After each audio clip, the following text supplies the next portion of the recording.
Shalom. Ada haleluya. Puji Tuhan. Tuhan begitu baik dalam setiap kehidupan kita.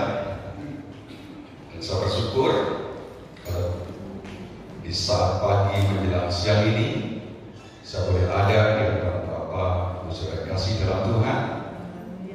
Dan satu perkara saya ucapkan berterima kasih pada Tuhan khususnya karena terus mengantarkan kami sampai ke tempat ini sehingga kami boleh ada di tengah jemaat Marturia yang berdekatan Tuhan.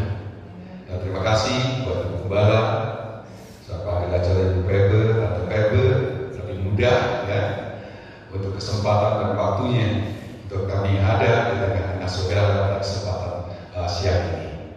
Saudara, saya mungkin berdiri di sini kalau nggak salah adalah yang ketiga masuk ke ruangan gereja ini. Ya, yang pertama kurang lebih 10 tahun lalu kami bersama dengan Bapak Gembala kami Pendeta Thomas Lungkat almarhum yang juga dipanggil Tuhan, dan kami saat itu adalah pelayanan kata tempat ini dan Bapak Gembala kami menyampaikan firman Tuhan. Dan yang kedua nggak tahu berapa kami ikut ibadah juga di tempat ini. Dan yang ketiga adalah hari ini Tuhan izinkan kami, khususnya saya, untuk berdiri di hadapan Bapak Ibu Saudara kasih Tuhan. Nah, ini ada suatu kemuliaan anugerah Tuhan yang telah berikan bagi kita semuanya. Ada pepatah mengatakan bahwa tidak kenal maka tidak sayang. Maka supaya saya bisa disayang di tempat ini, ya, perkenalkan diri saya. Nama lengkap saya Prasetyo Eli Macito, biasa dipanggil Eli. Tapi kalau klien pun biasanya banyak yang memanggil bisa bicara dengan Ibu Eli katanya. Ya nggak apa-apa, saya terima saja karena nama Eli identik katanya dengan nama wanita, ya. Tetapi di firman Tuhan Eli itu laki-laki ya. Nah, keseharian saya adalah sebagai seorang pekerja, sebagai seorang konsultan dalam bidang keuangan, akuntansi, perpajakan, dan hari ini saya berdiri di hadapan Bapak Ibu Saudara adalah sebagai pelayan Tuhan. Yang Tuhan berikan kesempatan bagi saya untuk berdiri di hadapan Bapak Ibu Saudara kekasih dalam Tuhan. Nah, Bapak Ibu dalam Tuhan, hari ini saya bersama dengan rombongan yang banyak. Ya, ada ibu saya, ada adik-adik saya, ada istri saya. Saya Tuhan percayakan mempunyai 2 orang anak, dua-duanya laki-laki. Tahun lalu satu sudah menikah dan satunya nggak tahu, katanya 2-3 tahun lagi aja apa, santai dulu katanya. Ya, dan saya percaya berkat itu menjadi suatu pengalaman bagi kami untuk kami setia, untuk kami selalu berdiri di hadapan Tuhan, memberikan yang terbaik, khususnya dengan apapun yang mampu kita lakukan, apapun yang mampu kita perbuat. Karena hari-hari ini waktu begitu cepat bergerak, tapi kalau kita tidak memberikan waktu yang terbaik bagi Tuhan, maka kita akan ketinggalan kereta untuk melihat kemuliaan Tuhan. Nah, sebab saya bersyukur pada kesempatan ini kalau saya boleh berdiri di hadapan jemaat Tuhan yang ada di tempat ini adalah anugerah yang terbesar yang Tuhan percayakan khususnya bagi kita semua. Baik, kita akan masuk dalam firman Tuhan. Boleh diaktifkan, iya. Tema kita pada kesempatan pagi ini adalah jadilah pembawa berkat. Nah, saudara, saat saya berbicara dan berpikir tentang peran untuk pembawa berkat itu, ternyata tidak semudah itu, Bapak. Pembawa berkat itu adalah sangat berat dan terkadang sulit untuk diterapkan. Kenapa bisa seperti ini? Karena diperlukan beberapa hal yang harus menjadi pengalaman kita, menjadi keputusan kita untuk melakukan semuanya itu. Nah, kalau di hadapan Bapak Ibu ada Walking with Jesus, dalam temanya adalah jadilah pembawa berkat. Saya senang dengan gambar ini. Ini adalah perjalanan para murid saat menuju Emmaus. Mereka berjalan 3 orang. Yang awalnya adalah mereka berjalan 2 orang, di tengah jalan mereka bertemu, hingga mereka berjalan 3 orang. Nah, ketiga murid ini adalah seseorang yang mengenal akan pribadi Tuhannya, yaitu pribadi Yesus. Tetapi saat Yesus disalibkan, saat Yesus mati dan harus dikuburkan, para murid-murid yang dikasihi Tuhan ini, mereka tercerai-berai dan mereka berpisah satu dengan lainnya, masing-masing kembali pada kehidupan lama mereka. Dan 2 orang murid ini pun kembali ke Emmaus untuk melanjutkan masa depan mereka. Dan saat berjalan itulah Yesus hadir ada di tengah-tengah mereka. Tetapi mereka tidak menyadari akan kehadiran Yesus. Dan saudara tahu, karena mereka tidak menyadari, tidak mengenal pribadi itu, inilah yang dipakai oleh orang-orang dunia untuk melecehkan iman Kristen. Mereka katakan apa? Muridnya aja tidak mengenal Tuhannya.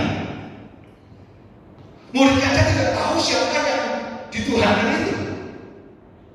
Maka saat mereka berjalan tidak tahu bahwa itu Tuhan yang dia percaya. Dan orang dunia senang dengan kasus itu. Seakan-akan para murid tidak mengenal Tuhan. Nah, kenapa hal itu bisa terjadi? Oke, next, tolong bantu. Nah, ada satu quote yang mengatakan seperti ini. Berjalan bersama dengan Tuhan, ya.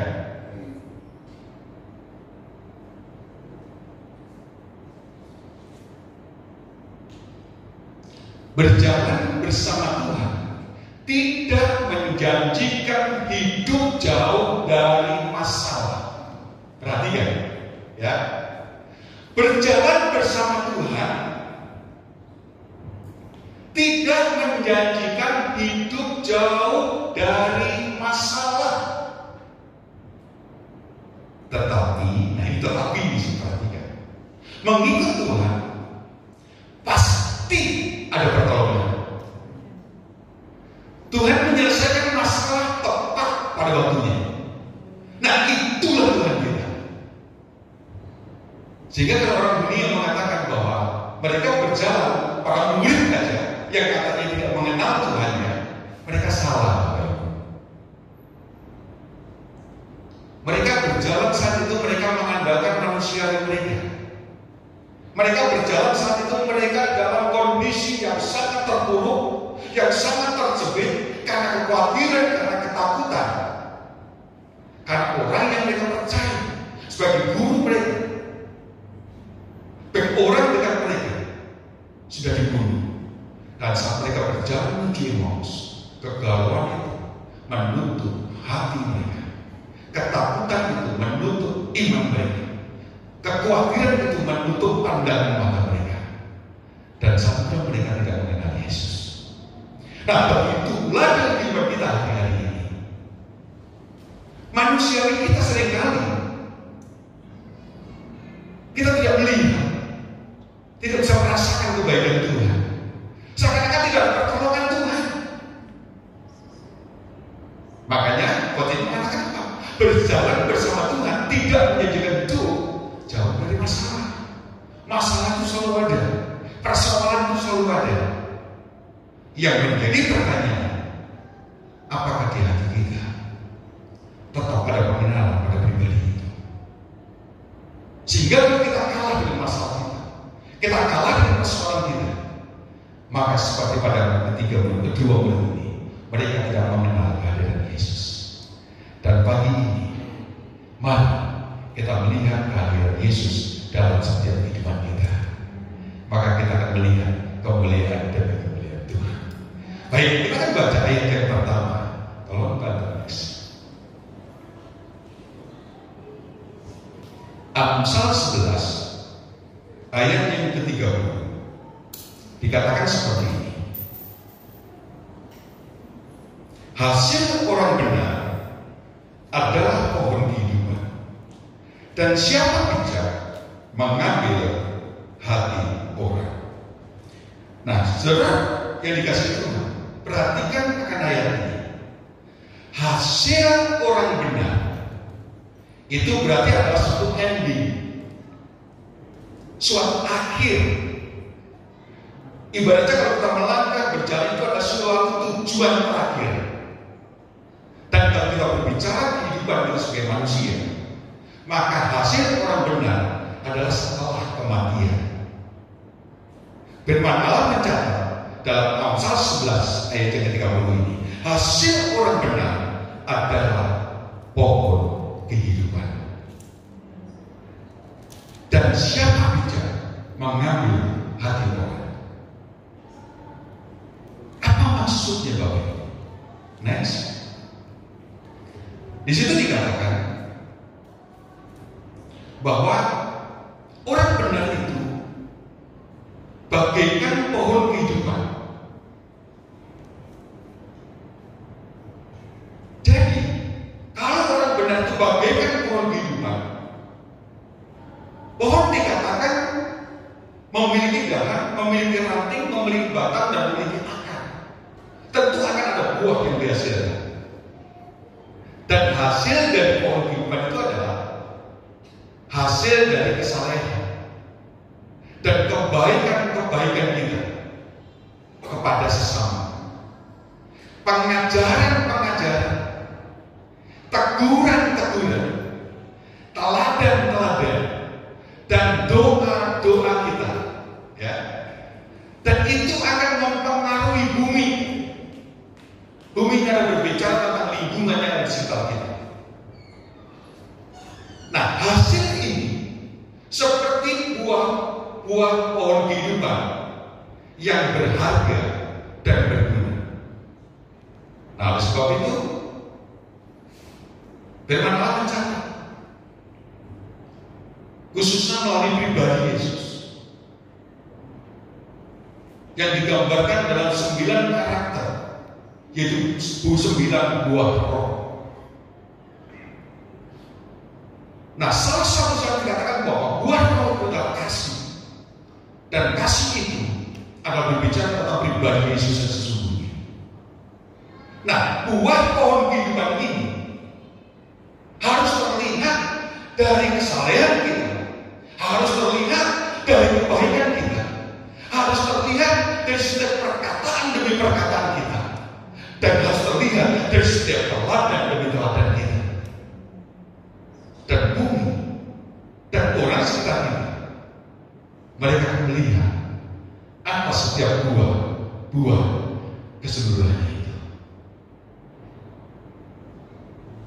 Nah, itu makna yang pertama. Dan yang kedua, dikatakan seperti ini. Tadi bagian yang kedua, orang bijak mengambil hati orang. Nah, orang bijak, saya mencatat di sana adalah orang yang memiliki kelebihan. Orang bijak dicatat adalah orang yang lebih. Nah, orang yang lebih ini seperti apa? Mereka bagaikan pohon pengetahuan. Amsal mencatat seperti itu. Siapa bijak mengambil hati orang, dikatakan. Nah, bijak mengambil hati orang itu King James Version menerjemahkan artinya adalah memenangkan jiwa, memenangkan hati, sehingga mereka, siapa mereka itu? Orang-orang di bumi ini, orang-orang yang ada di sekitaran kita, mereka bisa mengasihi dan mengenal Allah dalam kekudusannya. Jadi makna yang sesungguhnya dari makna pohon kehidupan itu adalah bagaimana buah-buah dari pohon itu agar dikenal, agar kita bisa membawa nama pribadi itu, yaitu Yesus sendiri, bisa dikenal orang. Dan itulah perintah pertama dan utama yang Yesus nyatakan pada saat Yesus sebelum naik ke surga. Pergilah jadikan seluruh bangsa muridku. Lalu apa Bapak?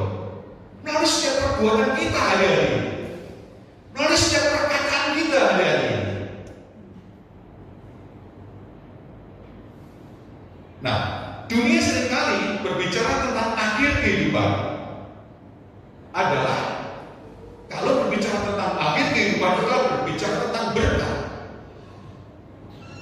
Mereka melihat bagaimana keluarga diberkati dengan luar biasa, tapi tolak ukurnya bukan di situ dunia yang melihat. Yang mereka lihat bagaimana rumah itu isinya, bagaimana rumah itu besar, bagaimana kekayaan yang mereka dapatkan. Nah, itulah dunia ukurannya. Tetapi bagi kita orang percaya, itu adalah bonus bagian. Tetapi yang utama adalah, apakah pohon kehidupan itu menjadi suatu pengalaman dalam setiap kehidupan kita? Sehingga kalau kamu saling mengatakan hasil orang benar adalah pohon kehidupan, maka pohon kehidupan itu pasti mempunyai tunas, pasti mempunyai bibit-bibit yang baik, pasti menghasilkan buah-buah yang baik, dan pasti akan menghasilkan pohon-pohon yang terbaik. Saya senang dengan suatu pernyataan atau penelitian yang diadakan di Amerika Serikat tentang kehidupan dua pribadi. Oke, next. Ada dua pribadi yang diteliti oleh suatu universitas, yaitu Universitas Princeton. Dia meneliti tentang pohon kehidupan atau pohon keluarga dari dua keluarga besar yang ada di Amerika Serikat. Nah, mereka adalah dua orang sahabat, dua orang yang hidup di masa dan zaman yang sama. Mereka hidup di dalam pemerintahan dan negara yang sama. Tetapi setelah 200 tahun mereka meninggal, universitas ini mengadakan suatu penelitian, dan hasilnya sangat luar biasa. Dua keluarga yang diteliti itu adalah Max Schuh dan Jonathan Edwards. Mereka hidup dalam masa dan hampir bersamaan dan lingkungan negara yang sama. Tetapi setelah 200 tahun terjadi, apa yang terjadi dengan keluarga ini? Nah, penelitian itu membuat pohon keluarga atau tabu silsilah keluarga. Nah, Max Schuh hidup di dalam hidup yang penuh dengan hidup yang bergoyah-goyah. Dia sebagai pemabuk, penjudi, yang pasti hidup yang hal-hal yang berkaitan yang jauh ke mata Tuhan. Sementara Jonathan itu, dia seorang yang setia. Dia hidup dalam pelayanan.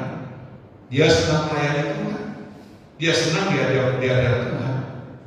Dan tahukah saudara, setelah 200 tahun keluarga diteliti oleh universitas ini, yang terjadi seperti ini. Oke, next. 300 orang dari keluarga Max Schuh adalah orang yang pernah dipenjara. Ya. Oke, next.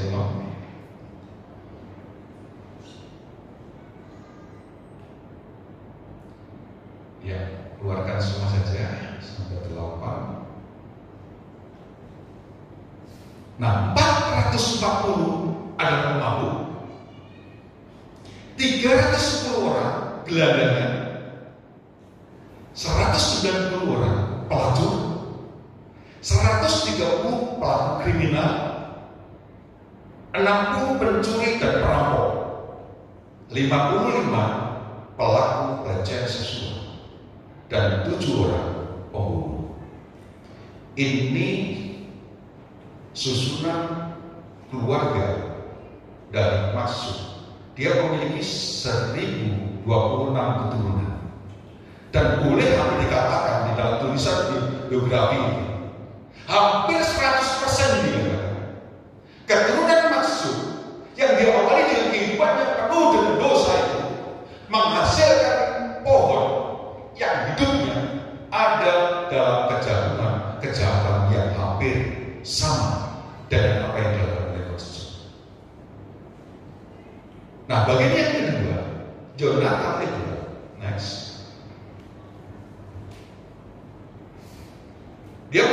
929 turunan yang luar biasa. Oke, next. Saya ambil perbandingan 8 juga. 300 orang pendeta, 120 profesor, 14 orang rektor university, 60 orang dokter, 110 orang lawyer, pengacara, 3 orang anggota kongres, 1 orang pengawas keuangan pemerintahan Amerika, dan 1 orang menjadi wakil presiden Amerika Serikat. Saudara bisa bayangkan, di daerah yang sama, di kota yang sama, di masa tahun yang hampir bersamaan, 2 orang yang hidup di pemerintahan dan negara yang sama, mereka memiliki suatu pohon kehidupan keluarga yang bertolak belakang. Nah, kenapa hal seperti ini bisa terjadi, Bapak? Inilah yang menjadi perhatian kita khusus sehari-hari ini. Sehingga kita akan tahu di mana pohon keluarga itu menjadi gambaran. Khususnya kita orang percaya. Nah, di mana kita akan meletakkan keluarga kita hari ini dengan berkat yang Tuhan sudah percayakan dalam tangan kita, dalam genggaman kita, akan kita bawa kemana keluarga kita ini? Apakah terputus di keluarga Bapak Ibu? Apakah akan mengalir terus kebaikan, kemurahan Tuhan itu lewat anak, cucu, menantu, cicit kita? Atau harus berhenti di tangan kita ini? Sebab firman Allah mencatat seperti ini. Matius 23 ayat yang ketiga, 3:23. Jikalau suatu pohon kamu katakan baik, maka baik pula lah buahnya. Jika suatu pohon kamu katakan tidak baik, maka tidak baik pula buahnya. Sebab dari buahnya lah pohon itu dikenal. Nah, Bapak Ibu yang dikasihi Tuhan, saya bisa membayangkan kalau seandainya saya khususnya tidak hidup bersama dengan Tuhan Yesus, tidak pernah mengenal Tuhan Yesus, maka hari ini mungkin saya tidak akan pernah berdiri di tempat ini, berdiri menyampaikan akan kebenaran firman Tuhan. Karena kalau saya bayangkan ke belakang, kehidupan di sekitar saya, khususnya masa remaja saya, bahkan sampai saya dewasa pun, kalau saya bertahan di daerah saya, mungkin saya akan menjadi seperti teman-teman saya, menjadi pemabuk, menjadi penjudi, menjadi orang-orang yang tidak berharga di mata Tuhan. Tetapi Tuhan izinkan saya harus keluar dari daerah itu. Saya harus hidup terpisah dengan orang tua. Bahkan sampai dengan hari ini, ibaratnya saya hidup jauh dari orang tua. Orang tua saya dari Malang di Gunung Kawi, sementara saya tinggal hidup mulai di Malang, Malang naik lagi ke atas ke Surabaya naik lagi ke atas lagi sampai ke Bandung, dan hari ini saya ada di tempat ini. Semuanya kenapa? Karena berkat yang Tuhan sediakan itu dipertahankan oleh keluarga. Kenapa saya tidak mengatakan seperti itu, Bapak? Kakak-kakak, adik dan ibu maupun bapak saya yang tidak ada bersama dengan Tuhan. Ya, saya tidak mengatakan mereka menjadi orang yang tidak diberkati, karena berkat Tuhan itu berlaku juga untuk mereka. Tetapi yang saya lihat, kehidupan rohani mereka sangat jauh dengan orang yang hidup di dalam Tuhan. Walaupun secara pakaian kita kalah dari mereka, tetapi sukacitanya sebenarnya itu kita lebih daripada itu. Sebab pujian Tuhan kata kita lebih dari pemenang. Orang-orang menang di luar sana, mereka menang dengan berkat jasmani mereka, tetapi kita lebih dari pemenang itu. Kenapa? Di saat Tuhan memberkati kita, Tuhan melengkapi dengan berkat-berkat rohani yang luar biasa. Dan saya bisa mengatakan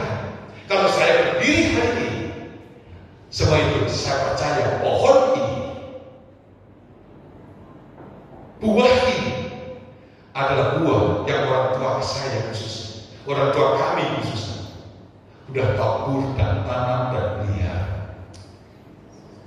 sehingga saya bisa ada. Kenapa? Dikatakan sebab dari buahnya lah pohon itu dikenal. Orang tua saya sebagai seorang tukang yang hidupnya pas untuk membiayai kami 7 anak, 7 bersaudara, dan saya yang terbesar. Tuhan izinkan bisa sekolah sampai terakhir masuk perguruan tinggi, dan menjadi impian adalah Tuhan ingin kamu menjadi pegawai negeri. Tapi kalau bicara pegawai negeri nggak mungkin Bapak di daerah kami. Satu, di daerah kami itu sudah dicap tidak mungkin akan menjadi pegawai negeri kecuali orang-orang tertentu.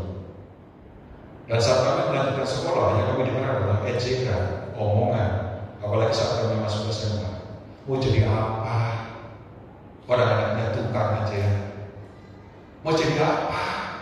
Orang anaknya petani aja. Tapi bagi kami, itu tidak menghalangi langkah kami. Kami sekeluarga di desa itu, dan saya baru lulusan SMA pertama di desa saya. Lulusan perguruan tinggi pertama, saya cukup bangga di desa saya. Dan satu-satunya keluarga yang anak-anaknya lulus SMA semua minimal, walaupun dari seorang tukang. Kenapa? Karena buah yang Tuhan berikan, buah yang Tuhan tanam. Sebenarnya Yesaya bahkan di masuk mencatat buah itu sebelum dia berbuah, begitu apa? Dikatakan apa? Hidup kita orang percaya itu seperti pohon yang ditanam di tepi aliran air. Nah, dikatakan pertama apa? Yang akar-akarnya merambah semakin dalam, semakin dalam. Dan Bapak Ibu sadar bahwa kalau akar itu merambah semakin dalam, pohon ini nggak ada artinya. Dia nggak akan bisa tumbuh dengan sempurna saat itu. Mungkin dia di atas akan kelihatan kurus. Pohon itu jika tidak akan berbuah. Tetapi kalau akar itu semakin ke dalam, dia menemukan sumber mata air itu, maka dia akan mengalirkan aliran mata air itu ke atas. Dan pohon itu akan menumbuhkan daun-daun, menumbuhkan batangnya, dan pada akhirnya dia akan mengeluarkan buah. Dan dikatakan firman Allah, buah itu tidak pernah berhenti karena pohon itu tertanam di tepi aliran mata air itu. Nah, inilah kehidupan orang percaya yang Tuhan mau di hari ini. Sehingga kalau kita tertanam di dalam Tuhan, biar pohon itu tumbuh, keluarga kita berkembang, sehingga kita menjadi keluarga yang diberkati Tuhan, menjadi pohon keluarga yang berkenan di dalam Tuhan. Dan firman Allah mencatat luar biasa saat kami belajar melihat kondisi seperti itu. Di ayat selanjutnya dikatakan seperti ini. Ini adalah berbicara tentang tabut perjanjian Allah atau tabut perjanjian, tabut Allah. Saudara, kalau kita berbicara tentang tabut Allah atau tabut perjanjian, ada bangsa yang sangat iri melihat tabut perjanjian ini, yaitu bangsa Filistin. Melihat orang Israel diberkati dengan luar biasa, timbul suatu keinginan untuk mengalahkan orang Israel dan merampas akan tabut perjanjian ini, sehingga akhirnya Israel dikalahkan. Dan akhirnya tabut perjanjian, tabut Allah ini dibawa oleh orang Filistin. Dan selama 7 bulan tabut perjanjian itu ada di Filistin. Apa yang terjadi Bapak Ibu? Ternyata sakit sampah, kegagalan, penyakit segala macam terjadi, kematian terjadi, dan selama 7 bulan itu Filistin mengalami penyakit sampah yang luar biasa, dan mereka punya ketakutan dan mengembalikan tabut Allah, tabut perjanjian pada Israel. Dan kalau kita ingat ceritanya, akhirnya tabut perjanjian ini dibawa ke Israel dan dibawa pada keluarga Abinadab. Nah, tapi saya lompat bagian yang kedua. Setelah dari keluarga Abinadab, hampir 20 tahun di sana, akhirnya karena suatu tragedi, tabut Allah dipindahkan ke 2 Samuel 6 ayat 11, dikatakan seperti ini. 3 bulan lamanya tabut Tuhan itu tinggal di rumah Obed-Edom dan orang Gad itu, dan Tuhan memberkati Obed-Edom dan seisi rumahnya. Bapak Ibu, tahukah Bapak Ibu bahwa tabut Allah ini, tabut Tuhan ini seharusnya tidak boleh menyimpang dari kekuasaan orang Israel. Tetapi pada kejadian yang sangat dahsyat itu, Daud memerintahkan agar tabut Allah ini dibelokkan dan dibawalah ke orang yang non Israel. Seakan-akan Daud ingin menguji apakah Tuhan bisa menyatakan berkat, ataukah Tuhan akan melihat kegagalan lagi atas perpindahan tabut Tuhan ini. Sehingga tabut Tuhan ini dibawa pada keluarga Obed-Edom yang notabene adalah orang di luar orang Israel. Tetapi terjadi apa?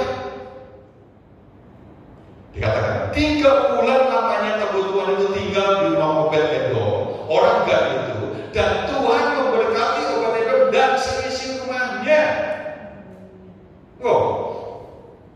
Saya berpikir Bapak Ibu, kalau Filistin aja yang punya kekuatan luar biasa seperti itu, mereka mengambil alih dalam peperangan dan memenangkan peperangan itu, membawa tabut ini, dibawa ke negaranya, terjadi kehancuran, terjadi kekacauan, terjadi penyakit di sana. Dan saat setelah 20 tahun dibawa ke keluarga Abinadab, hal yang sama terjadi pada saat tabut itu harus dibawa keluar. Nah, tapi pada saat kejadian itu, tabut Allah dibawa miring keluar dari jalan, dibawa ke keluarga Obed-Edom. Next, selanjutnya dikatakan dalam 1 Tawarik 26 ayat 6 dikatakan apa?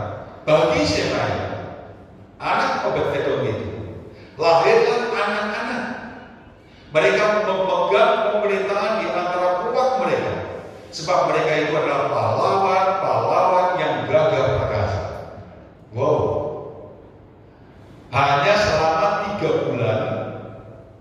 Tetapi setelah berlalunya masa itu, salah satu anak dari Obed-Edom, yaitu Shemaya, lahirlah anak-anak mereka. Dan dikatakan apa? Mereka memegang pemerintahan. Artinya mereka memegang kekuasaan. Tuhan percayakan kekuasaan yang luar biasa di pemerintahan itu. Dikatakan di antara keluarga mereka, di antara bangsa mereka. Sebab mereka itu adalah pahlawan-pahlawan yang juga perkasa. Next. Saya lupa ayat yang ke-8. Mereka sekalian adalah dari keturunan Obed-Edom, yakni mereka sendiri, yaitu Obed-Edom, anak-anak mereka yaitu Shemaya dan lain-lainnya, dan yang ketiga adalah dan saudara-saudara mereka. Masing-masing orang yang gagah perkasa itu cakap untuk pekerjaan itu. 62 orang jumlahnya dari Obed-Edom. Pohon keluarga Obed-Edom yang 62 itu, kalau tadi dari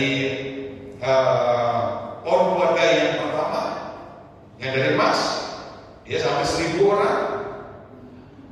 Dari Yonatan yang kedua 990 orang, 990 lebih. Dan dari keluarga Obed-Edom ada 62 orang.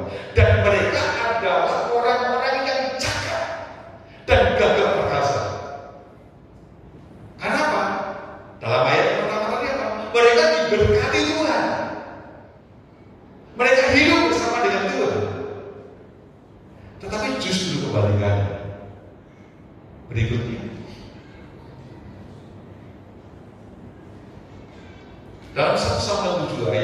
7 ayat yang pertama dikatakan, lalu orang-orang Gilead Yerim datang. Mereka mengangkut tabut Tuhan itu dan membawanya ke dalam rumah Abinadab yang di atas bukit. Dan Eliezer anaknya mereka kuduskan untuk menjaga tabut Tuhan itu. Nah, Bapak Ibu, setelah 7 bulan dalam kekuasaan bangsa Filistin, karena mereka ketakutan dengan adanya tabut Tuhan ini, terjadi sakit, sampar, kematian, kegagalan dan kegagalan atas bangsa ini. Akhirnya tabut Tuhan ini dikembalikan ke Israel dan dibawalah pada keluarga Imam Abinadab. Maka dikatakan jelas yang di atas bukit. Berarti ada beberapa Abinadab pada saat. Tapi ini adalah yang di atas bukit. Dan tentu kalau kita mencatat yang di atas bukit ini kenapa harus ditonjolkan? Pasti ada maksud Tuhan. Ada yang ingin Tuhan katakan bagi kita. Kenapa harus disebutkan sih Abinadab yang di atas bukit? Nah, karena melalui keadaan inilah Bapak Ibu, kalau gambar itu memperlihatkan bagaimana setelah 20 tahun tabut Tuhan itu ada di keluarga Abinadab, maka Daud berinisiatif untuk membawa pulang tabut Tuhan ini ke Betlehem. Dan saat diperintahkan Daud, yaitu Usa, anak dari Abinadab, untuk membawa tabut ini, apa yang dilakukan oleh Usa? Dia mempersiapkan semuanya dengan baik. Dan selama 20 tahun itu walaupun bangsa Israel banyak sekali mengeluh, ya, tetapi tetap mereka menjaga akan tabut itu. Tetapi saat harus membawa tabut ini ke Betlehem sesuai perintah Daud, maka apa yang dilakukan? Mereka menyiapkan membuat gerobak yang ditarik oleh lembu untuk mengangkut akan tabut ini. Nah, dampaknya apa Bapak Ibu? Next.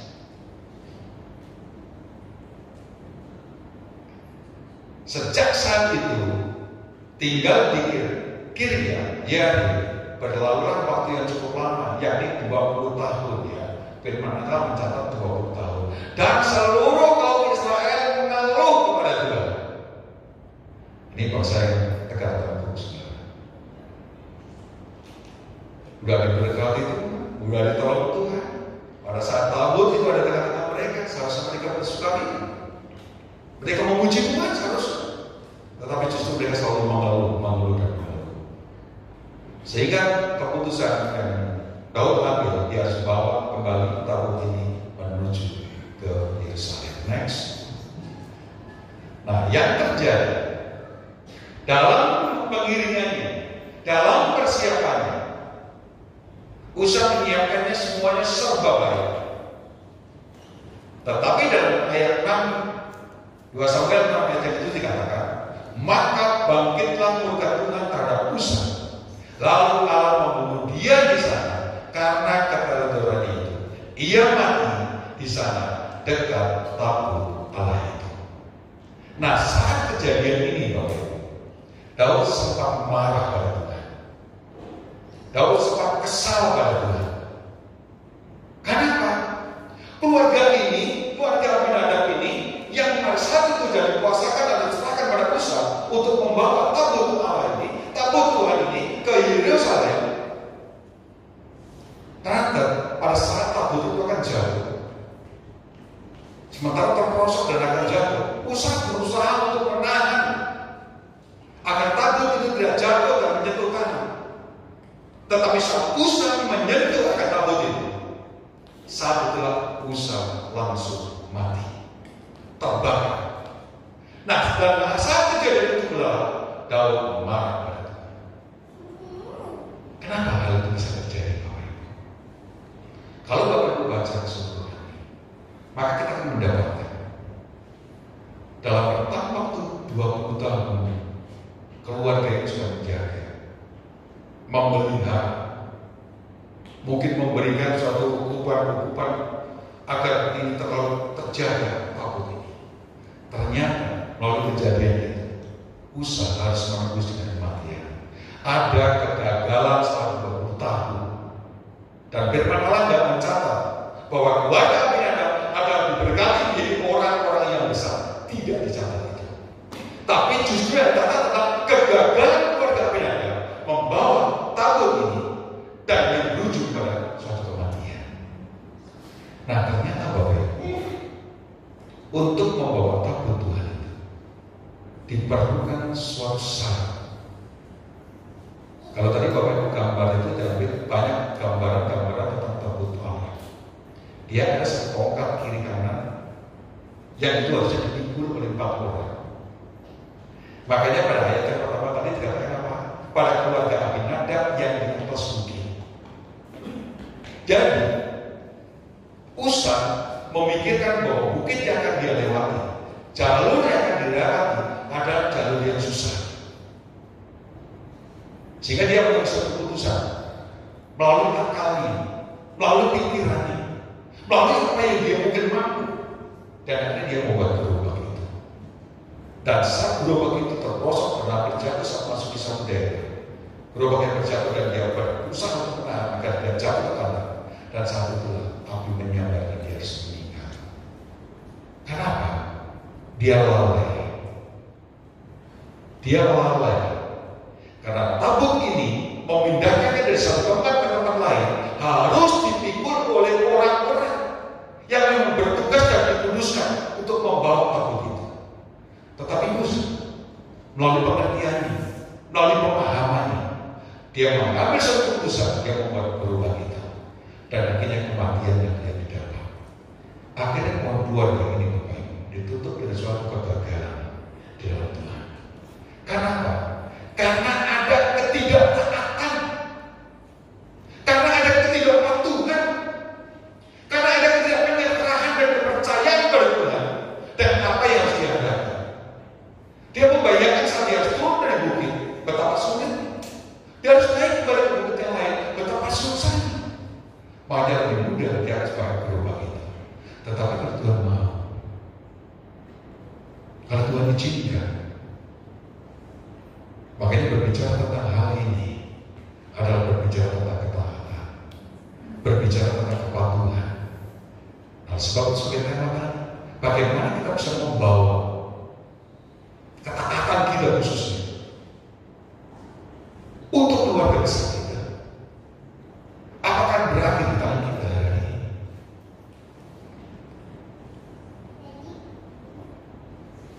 Nah, ini yang Tuhan mau dalam kehidupan kita hari ini. Mungkin kita sudah pandai secara manusia, kita mampu segalanya. Usaha, bisnis, Tuhan berkati, sukses. Jika kita mengambil satu keputusan jalan masing-masing, apa yang Tuhan inginkan, kita abaikan. Karena kita apa? Bersama Tuhan pun diberkati.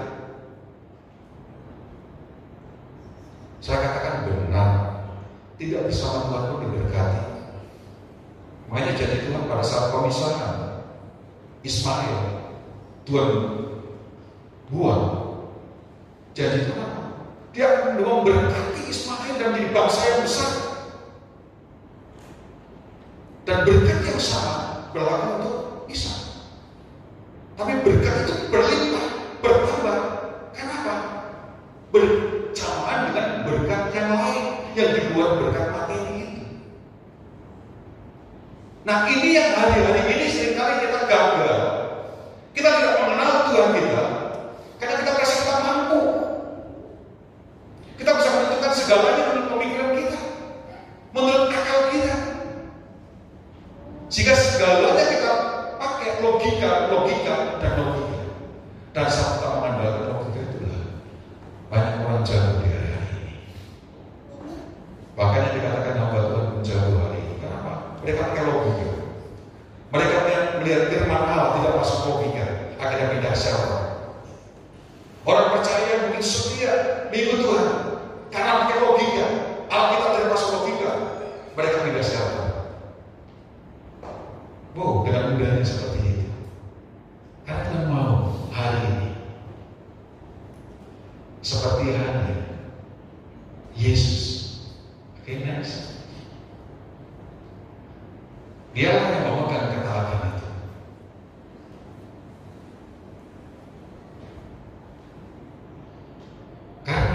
melalui pribadi kita harus belajar. Next.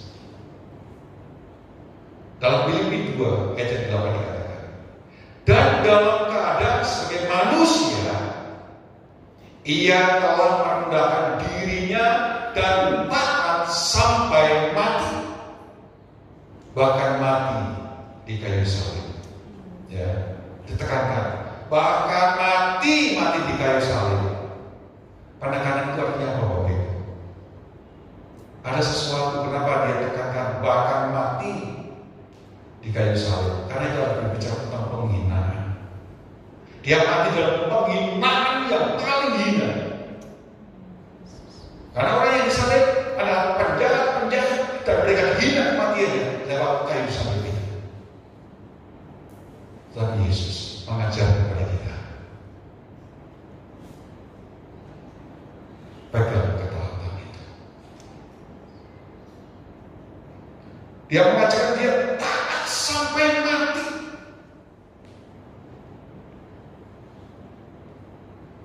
Mungkin kalau saya nggak pegang janji Tuhan dan ketaatan itu, mungkin saya nggak ada hari ini.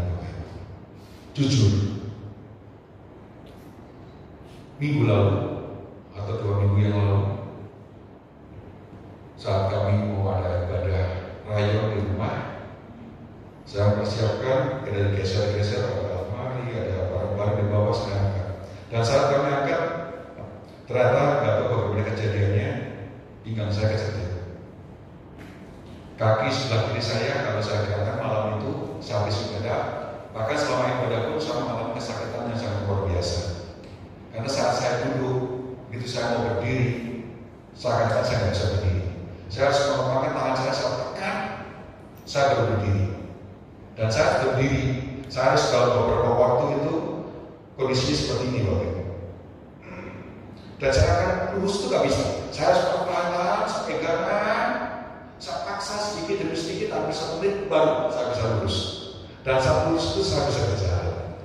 Itu hari Selasa. Dan akhirnya Rabu malam itu sama. Saat saya tidur terlentang, kalau sudah terlentang, mau miring ke kiri atau ke kanan, sakitnya sangat luar biasa. Nah, akhirnya Rabu pagi-pagi istri saya katakan, udah kamu gak usah pergi. Karena kami ada janji. Satu, saya janji sama ibu untuk menjemput ke Malang. Yang kedua, 2 minggu sebelumnya saya telepon oleh orang di sana. Oh, kalau bisa tolong layani jemaah. Karena udah lama gak ada pelayan di sana. Saya katakan siap, kalau Tuhan izinkan, saya pasti berangkat ke sana. Nah, sementara hari Rabu pagi itu, bangun aja saya nggak bisa. Dan istri saya katakan, Pak, udahlah harus pergi. Ini kamu sakit begitu nanti gimana jalan? Apalagi itu kan supir. Tadi mau sama anak saya ke Malang. Terus kata istri saya, mungkin Tuhan tidak mengizinkan, mengendaki kamu harus ke Malang pelayanan di sana. Kalau itu oke, bisa ditunda kapanpun. Saya katakan, justru ini, melalui kejadian ini, justru Tuhan ingin mengatakan seperti ini, Eli, kamu taat enggak? Masa kamu sakit seperti ini aja kamu gak pergi? Saya katakan sama istri saya seperti itu. Ya udah, kalau kebetulan seperti itu. Nah, selama waktu itu hari Kamis, saya berangkat. Yang luar biasa, walaupun dengan sakit itu saya berangkat sendiri, nyetir sendiri ke Malang. Karena harus mampir ke pelayan juga di daerah Tegal. Semalam kami nginep, pagi kami berangkat ke Malang. Dan selama perjalanan luar biasa sakitnya. Karena kalau sama duduk nyetir tidak masalah. Karena kalau saya pilih aja yang metik supaya nggak capek. Tapi begitu mau turun melangkah, begitu kaki kanan saya angkat mudah. Tapi begitu kaki kiri yang saya angkat, Tuhan sakit sekali. Dan waktu saya harus meluruskan badan saya harus membuka pegangan pintu saya. Tuhan sakit sekali. Apakah Tuhan akan mau melakukan pelayananmu seperti ini? Itu hari Jumat. Dan itu sampai di malam dan pagi, Sabtu pagi masih sama. Tuhan sama. Kalau Tuhan izinkan sesuatu terjadi, pasti Tuhan akan memberikan kekuatan yang baru. Dan malam itu saya harus membaca, menyiapkan lagi firman. Sebenarnya sudah saya siapkan 2 minggu sebelumnya, tapi Tuhan inginkan yang lain sebenarnya. Makanya malam itu artinya yang lain cuma mau pergi. Saya duduk hampir 2 jam lebih, mau berdiri susah. Tapi Tuhan, saya mau sembuh. Dan saya menyiapkan, saya ambil laptop, saya membaca catatan, saya membuat PowerPoint-nya 2 jam setengah. Oke, selesai. Tuhan, kalau besok selesai, dan Tuhan pasti sembuhkan. Luar biasa Bapak Ibu. Begitu yang pertengahan jam pertama saya mau bangun pun masih susah, saya ganjil langkah, berdiri meluruskan susah. Setelah 2 jam setengah itu saya berdiri. Tak berdiri dulu. Kok bisa berdiri ya? Terima kasih Tuhan. Dan malam itu saya tidur enak Bapak Ibu. Dan tahukah Bapak Ibu, yang tadinya kalau dari kasus saya berdiri harus miring dulu, hari itu pagi itu begitu bangun saya langsung duduk bangun, luar biasa. Itu mujizat yang Tuhan berikan sehingga saya ada di tempat ini. Tadinya sempat akan saya batalkan di tempat ini, tetapi Tuhan izinkan saya disembuhkan tepat pada saatnya. Banyak kuat itu yang tadi saya ambil itu menjadi pengalaman saya khusus, bahwa dalam waktu yang tepat Tuhan pasti akan menolong dia. Kuncinya apa? Satu kata saja, taat. Dan akhirnya saya bisa pulang hari Rabu. Hari Rabu saya pulang, Rabu subuh nyampe di Bandung. Kamis ya. Hari Kamis kami pulang dari malam, Kamis subuh kami sampai Bandung. Rabu. Nah, Jumatnya kan ada janji ke Tasik. Saya harus ke Tasik. Dan Sabtu saya berangkat ke tempat ini. Semuanya itu dengan kesehatan yang sempurna. Nah, kalau saya tidak melakukan mengalami pertolongan Tuhan, ketaatan yang Tuhan bangun sekecil itu, mungkin saya tidak akan pernah berbicara tentang kata-kata itu. Dan mungkin saya tidak akan pernah berbicara tentang kata-kata itu di sini. Karena saya mengalami sendiri. Saat kita taat akan Tuhan, maka Dia akan bekerja. Dia akan menentukan, Dia akan membimbing, dan Dia akan menolong kita. Ayat yang terakhir saya bacakan dari 1 Tawaran 28 ayat yang 9. Dikatakan seperti ini. 1 Tawaran 28 ayat yang 9. Dan engkau, anakku Salomo, kenallah Allahnya Allah ayahmu, dan beribadahlah kepadanya dengan tulus ikhlas, dengan rela hati, sebab Tuhan menyelidiki segala hati dan mengerti segala niat dan cita-cita. Jika kau mencari Dia, maka Ia berkenan ditemui olehmu. Tetapi jika kau meninggalkan Dia, maka Ia akan membuang engkau untuk selama-lamanya. Saya sangat bergabung dengan ayat ini, Bapak Ibu. Daud adalah menjadi contoh teladan yang sangat luar biasa. Dia hidup di masa zaman perjanjian lama, tetapi segala tindakan perbuatannya seakan-akan terasa perjanjian baru. Dan Yesus sendiri sangat bangga mengaku sebagai keturunan Daud. Nah, apakah hal yang sama pagi ini atau siang ini kita bangga bahwa kita keturunan Yesus? Kita ada di dalam Yesus. Tetapi untuk melengkap di dalam terakhir, di dalam pohon keluarga itu, Tuhan inginkan ketaatan itu harus kita pegang teguh di hari ini. Dan saya percaya pagi ini atau siang ini, Tuhan sementara bekerja dalam pribadi Bapak Ibu Saudara. Karena kalau kita mengandalkan kekuatan kita akan kecewa. Tapi bersama dengan Tuhan, luar biasa kita bisa mengalami pertolongan demi pertolongan yang termau. Kalau saya boleh saksikan banyak sekali banyak percaya pertolongan Tuhan yang luar biasa. Salah satunya saat masa pandemi, Tuhan percayakan Ibu Gembala, karena Bapak Gembala percayakan Tuhan.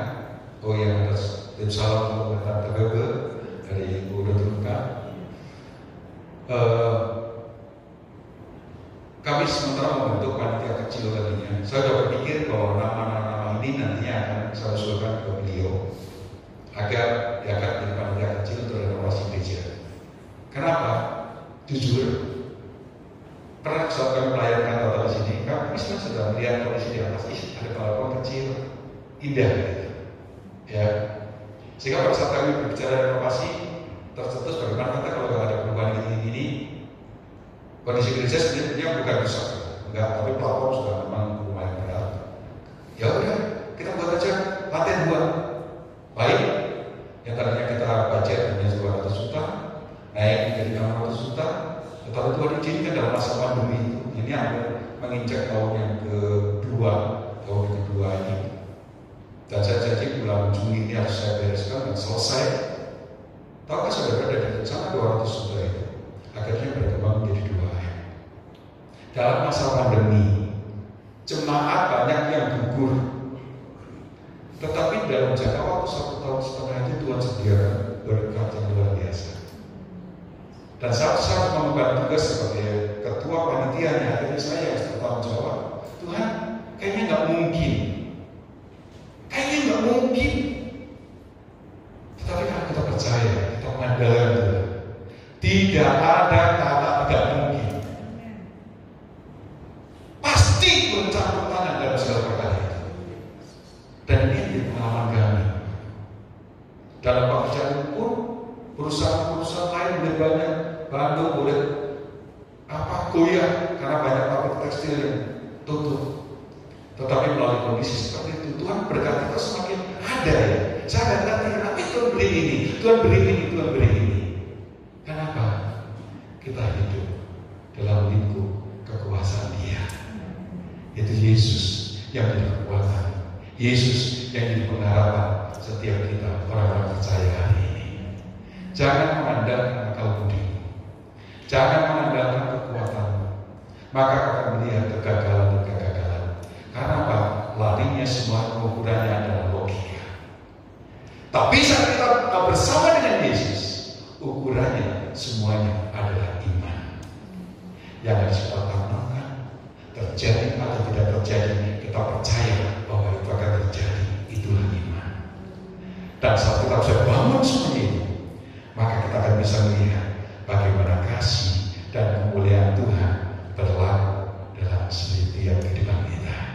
Jadi Tuhan silakan memain musik untuk ke tempat kembali. Kita akan akhiri ibadah ini. Saya percaya berkat Tuhan berlaku untuk Bapak, Ibu, Saudara jemaat Tuhan Marturia di tempat ini. Karena kalau kita ada bersama dengan Dia, tidak ada satu perkara pun yang akan membuat kita bimbang, membuat kita gelisah, membuat kita takut. Justru hari-hari ini akan membuat kita kuat kalau kita ada bersama dengan Tuhan. Waktu Tuhan pasti yang terbaik. Haleluya. Waktu Tuhan pasti yang terbaik. Walau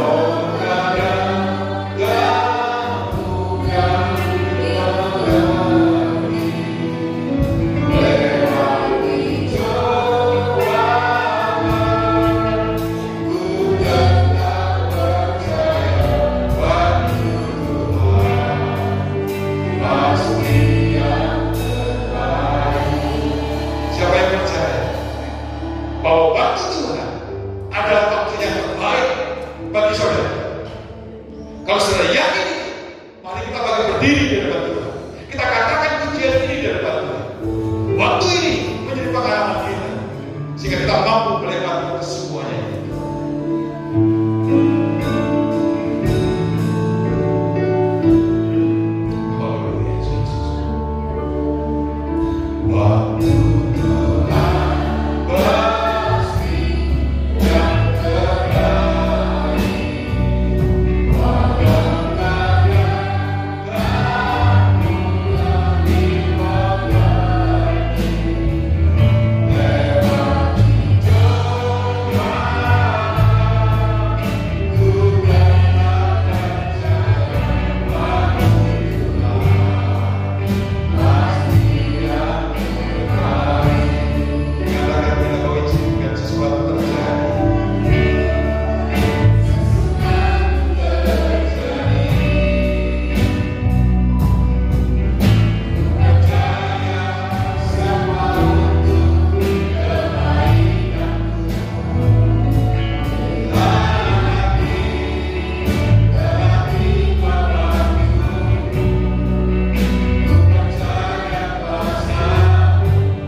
bawa di hadapan-Mu saat siang ini.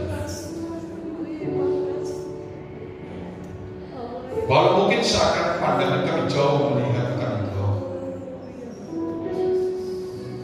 Walaupun mungkin hari ini kami melihat seakan begitu banyak masalah-persoalan yang menghadang di hadapan kami.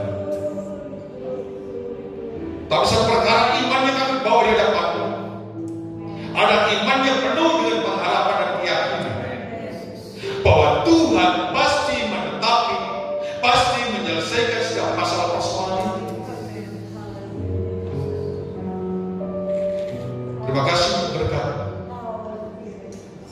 Terima kasih untuk firman. Kami rindu jemaat yang ada di GPD Kemaklum saat siang ini menjadi pohon-pohon keluarga yang tercatat, yang selalu diingat bahwa keluarga ini adalah keluarga yang diberkati Tuhan, adalah keluarga yang berkenan di hadapan Tuhan, dan keluarga yang selalu sukses dalam segala usaha, pekerjaan, aktivitas apapun yang dilakukan. Mereka menjadi orang-orang yang berperkasa kalau mereka berdiri di pemerintahan yang ada. Mereka menjadi orang-orang yang sukses kalau mereka melangkah dalam usaha bisnis mereka. Dan mereka menjadi orang-orang yang diberkati kalau mereka bekerja dalam lingkup apapun. Tausah kami, ajar kami untuk belajar taat, selalu memegang akan setiap janji Tuhan dalam setiap kehidupan kami. Kalau firman-Mu berhenti disampaikan, kami terlalu yakin Roh Kudus sementara bekerja akan mengingatkan, bahkan meneguhkan setiap iman yang mulai goyah hari ini. Dan biarlah firman ini menjadi pengalaman pribadi kami untuk kami selalu taat, setia, melakukan setiap apapun yang Tuhan kehendaki dalam kehidupan kami. Terima kasih Bapak, terima kasih. Berkelah memberkati pelayanan hamba-Mu Ibu Febri khususnya dalam pengembalaan di tempat ini Tuhan. Berkati jemaat-jemaat, berkati semua aktivitas, kegiatan, BLC dan pemain musik juga pelayanan. Tuhan belum turunkan berkat itu bersama kami. Terima kasih Bapak, terima kasih. Hamba-Mu berhenti berbicara saat ini, tapi kami percaya firman tetap kekal dalam hati kami. Terima kasih Bapak. Kami serahkan dan kami kembalikan semuanya hanya dalam kemuliaan nama, di dalam nama Tuhan Yesus Kristus. Haleluya. Yang percaya katakan amin. Puji Tuhan, Tuhan berkati sekali itu.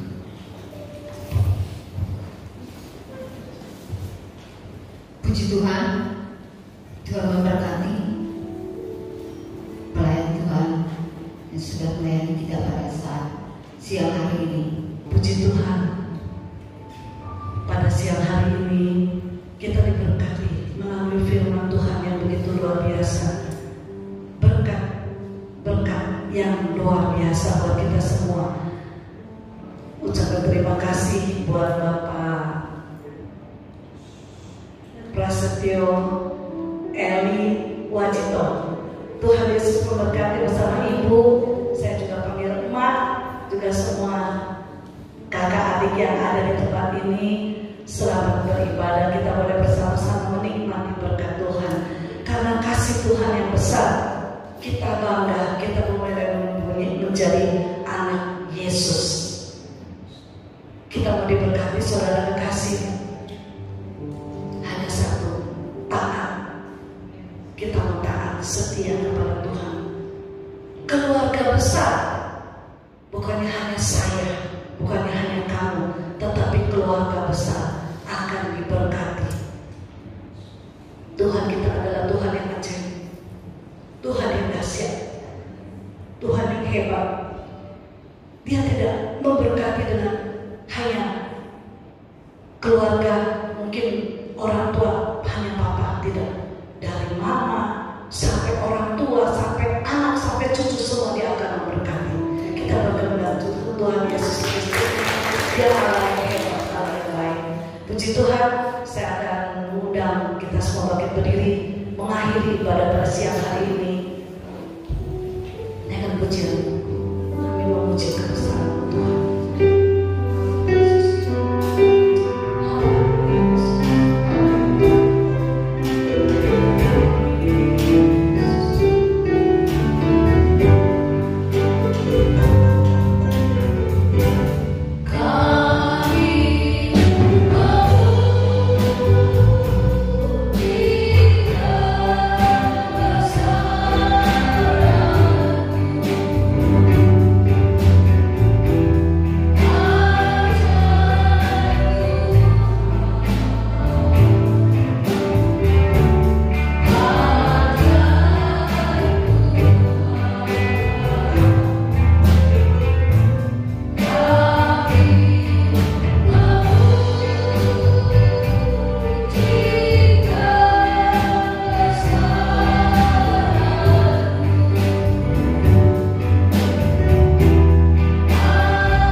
Terima kasih Tuhan, terima kasih.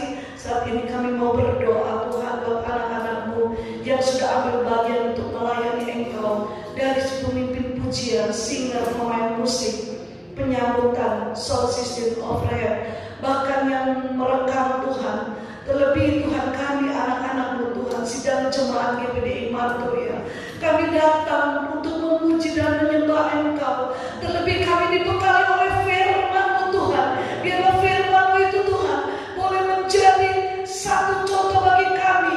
Kami mau belajar dan taat kepada Engkau. Kami mau diberkati oleh Engkau Tuhan. Saat ini kami berdoa Tuhan buat jemaat-Mu Tuhan, mereka yang menghadapi kesulitan, yang menghadapi kelemahan, yang menghadapi tantangan Tuhan. Kami percaya Tuhan, kami memanggil nama-Mu Yesus Kristus.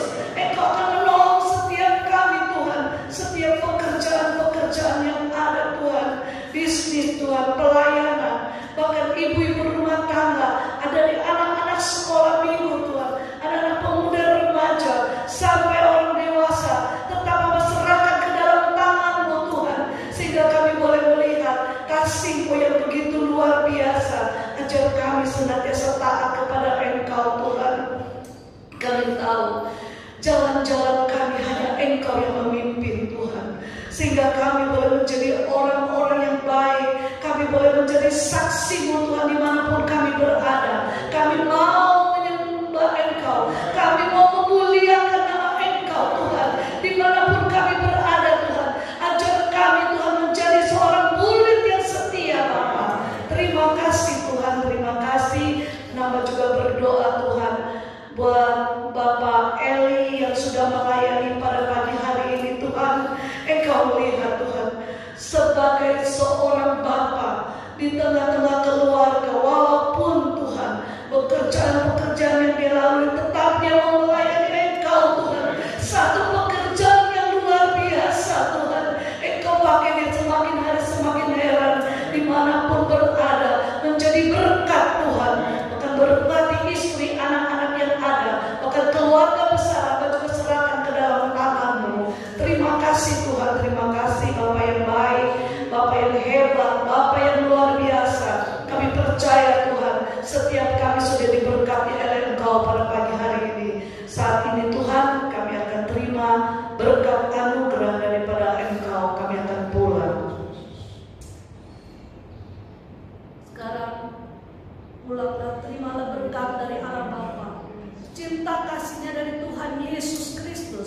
penyertaan pertolongan dari Allah Roh Kudus mulai siang hari ini, besok sampai selama-lamanya, hanya di dalam berkat nama Tuhan Yesus Kristus. Dan kita orang percaya berkata, amin.